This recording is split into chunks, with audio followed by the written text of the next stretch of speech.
ஒவ்வொருவரும் ஒரு நாளில் இறந்து விடுவார்கள். ஆனால் அந்த இறப்பின் பின் அவருடைய ஆன்மா எங்கு செல்லும்? அது எதை சந்திக்கும்? இந்த கேள்விகளுக்கு பல மதங்களில் பல விளக்கங்கள் உள்ளன. இந்து மதத்தில் கருட புராணம் என்ற நூல் இந்த கேள்விகளுக்கு பதில் அளிக்கிறது. இது ஒரு மிக முக்கியமான நூலாக இருக்கின்றது. கருட புராணம் படி மனிதன் இறந்த பிறகு அவரது ஆன்மா உடலை விட்டு வெளியேறி பல இடங்களை சந்திக்கின்றது. இறந்தவுடன் அந்த ஆன்மா உடலை விட்டு வெளியேறி 3 தூதர்களால் யமலோகத்திற்கு அழைக்கப்படுவதாக கருட புராணம் கூறுகிறது. இந்த 3 தூதர்கள் கிங்கரர்கள் என்று அழைக்கப்படுகின்றனர். அவர்கள் மிகவும் பயங்கரமானவர்கள். கருமை நிறமுடைய உடைகள் அணிந்து பெரிய ஆயுதங்களை வைத்திருக்கின்றனர். உயிர் உடலை விட்டு பிரிந்த பிறகு ஆன்மா சில நாட்கள் பூமியிலேயே தங்குகிறது. இப்போதுதான் அந்த ஆன்மா தனது உடலை மீண்டும் பெற முயற்சிக்கும். ஆனால் அது முடியாமல் துன்பத்தை சந்திக்கின்றது. 12 நாட்களில் பிண்டதானம் எனப்படும் ஒரு கிரியையை அவரது குடும்பத்தினர் செய்ய வேண்டும்.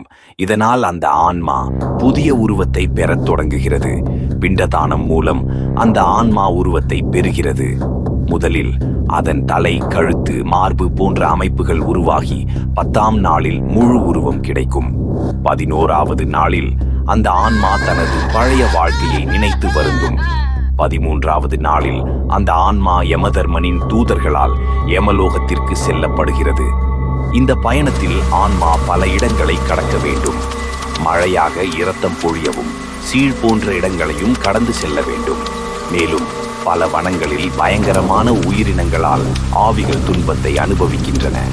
இந்த பயணத்தில் ஆன்மா பல துன்பங்களையும் அனுபவிக்கின்றது. யமலோகத்திற்கு வந்ததும் அந்த ஆன்மா யமதர்மனின் நீதிமன்றத்திற்கு அழைக்கப்படுகிறது. இங்கு அந்த ஆன்மாவின் பாவங்கள் மற்றும் புண்ணியங்களை ஆய்வு செய்யப்படுகிறது.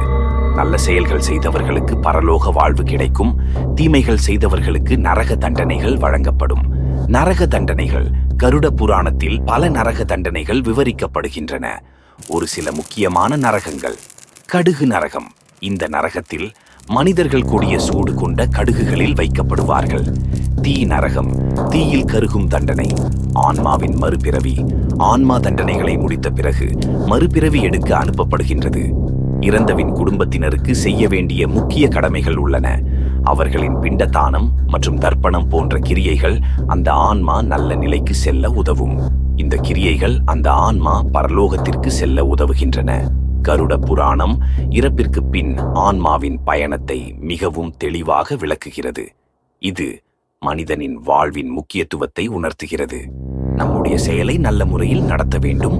அப்போது இறந்த பிறகு நல்ல அனுபவங்களை பெறுவோம். கருட புராணம் கூறும் வழியில் நாம் ஒழுக்கமாக நல்ல செயல்களை செய்து வாழ்ந்தால் இறப்பின் பின் நம்முடைய ஆன்மா பரலோகத்திற்கு செல்லும்.